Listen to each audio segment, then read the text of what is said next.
This is our bazooka that we made. It's PVC pipe, 2 valves and an end cap, and then an air compressor valve.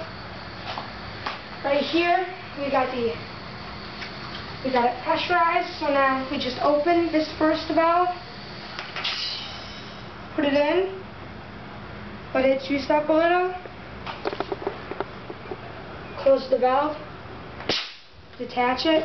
So now we got air pressure between here and here, and this thing will shoot water balloons, cans. It's got a 2-inch barrel. We got a shirt in it right now. And yeah, 7 inches. Here. Ready? Put it over here. Shirt cannon. And 3, 2, 1.